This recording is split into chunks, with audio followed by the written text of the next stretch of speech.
So you're a guy? Yeah. So you're a dude? That's right. But you like to fuck guys? Yes. Frequently.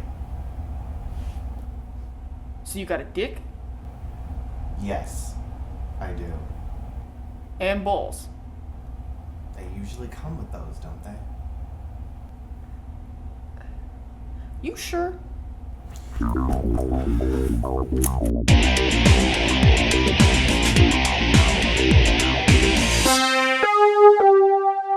Hey, it's the Dins. What's shaking? Today we're going to be talking about gender. It actually took me some time to get comfortable with my identity as a female. When I was growing up and looking around, it didn't really seem like being a girl was that great a deal. Toy commercials taught me that boys were ambitious and built things, and girls were submissive little weaklings that lived to wipe baby asses. In high school, things got a little bit more complicated. While the other girls were slapping on their lip gloss trying to get male attention, I was taking my stepdad's button shirts and ties and wearing those to school. And I started to notice that the other girls weren't attracted to the same guys that I was. They were starting to go after those buff heartthrobs, and I was going for the Japanese rock stars wearing eyeliner. At one point, I did wonder, am I gay?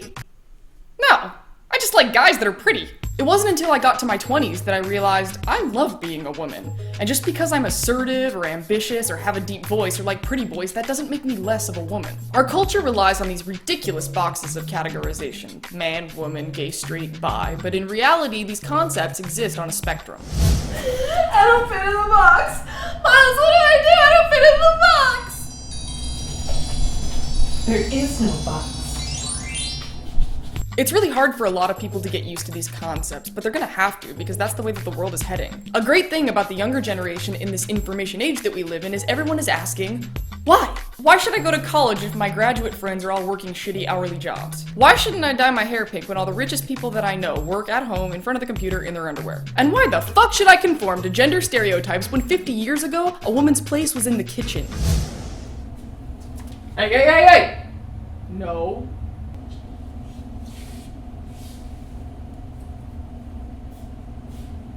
The more the older generation looks down at us and responds to these questions with, because, the more compelled we're gonna be to make some changes. The way that society looks at gender right now is not science, it's cultural.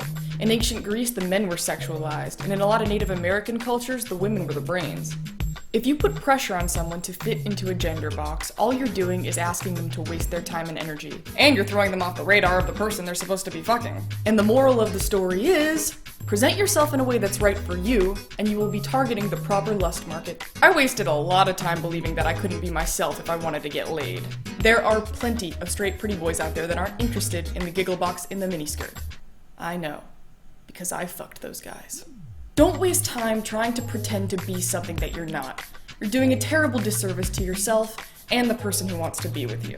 Think about all these guys that get married and have kids and start families only to realize later they'd rather be a woman and rip their families apart. Don't be that guy. Be true to yourself now. So let us know in the comments, what do you find sexy? I like pretty Asian boys tied to chairs. Anyway, I'm gonna try to sell you shit while Miles J does the Don't Judge Me dance.